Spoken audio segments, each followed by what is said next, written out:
इमली, करौंदा और आंवला जैसे फलों का उपयोग चटनी में होता है और चटनी जो है भोजन को चटपटा बना देता है, बहुत ही लजीज और स्वादिष्ट बना देता है। और हम आज उस पौधा के बारे में बताते हैं जिसके फल का नहीं बल्कि फूल के कुछ भागों का उपयोग चटनी बनाने में होता है। हम जानते हैं कि हमारे शरीर में पाचन क्रिया मुख से ही प्रारंभ हो जाती है और मुख में 3 जोड़ी लार ग्रंथियां होती है। ये चटनी जो है मुख के लार ग्रंथि को स्टिमुलेट करती है और ज़्यादा से ज़्यादा लार पैदा करती है, जिससे भोजन का पाचन और आसान हो जाता है। तो आइए हम जानते हैं कि वह कौन सा पौधा है जिसके कैलिक्स और इपिकैलिक्स का उपयोग चटनी बनाने में होता है। तो वह पौधा है कुंदरुम का पौधा। आइए देखते हैं ऐसा होता है कुंदरुम का पौधा।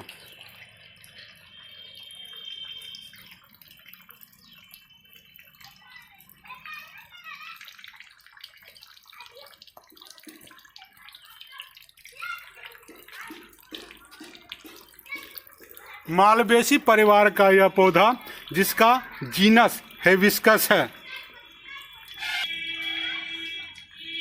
इसमें फूल का जो है यह इपिकैलिक्स हुआ और यह कैलिक्स हुआ, जो फल के बाहर एक आवरण के रूप में होता है। और इसी इपिकैलिक्स और कैलिक्स का उपयोग खट्टा होने के कारण स्वादिष्ट चटनी बनाने में होता है। इपिकैलिक्स और कैलिक्स का रंग गहरा लाल रंग का होता है, जबकि कैलिक्स के भीतर कोरोला या पेटल जो होता है वह ट्विस्टेड फॉर्म में होता है, अर्थात एक दूसरे को ओवरलैप किए हुए रहता है। फूल खिलने के कुछ समय बाद कोरोला जो है अपने शेष फ्लोरल पार्ट को लेकर के फूल के शेष भाग से अलग होकर गिर जाता है, जबकि कैलिक्स अस्थायी बना रहता है और जिसका उपयोग जो है मांसल होने के कारण, स्वादिष्ट होने के कारण, खट्टा होने के कारण हम लोग चटनी में करते हैं। और यह चटनी जो है भोजन को एक लाजवाब स्वाद प्रदान कर देता है। दही बारे का स्वाद खट्टी मीठी इमली के चटनी के बिना आधा अधूरा होता है। ठीक उसी प्रकार बिहारी शाही लिट्टी चोखे का स्वाद जो है कुंदरुम की चटनी के बिना बिल्कुल ही अधूरा होता है।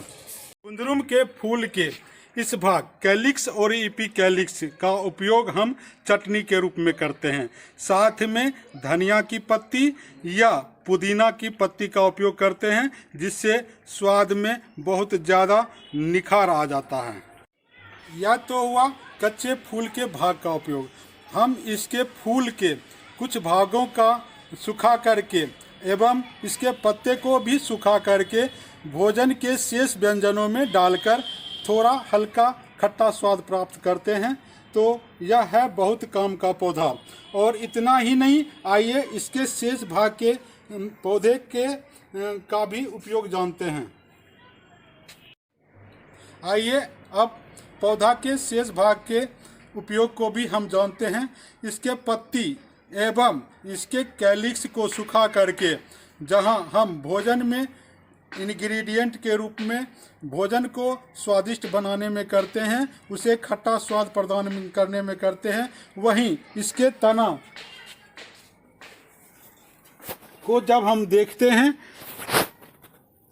तो यह एक रेशेदार पौधा का उदाहरण है, जिसके बास्ट फाइबर का उपयोग सन या पटुआ के रूप में होता है।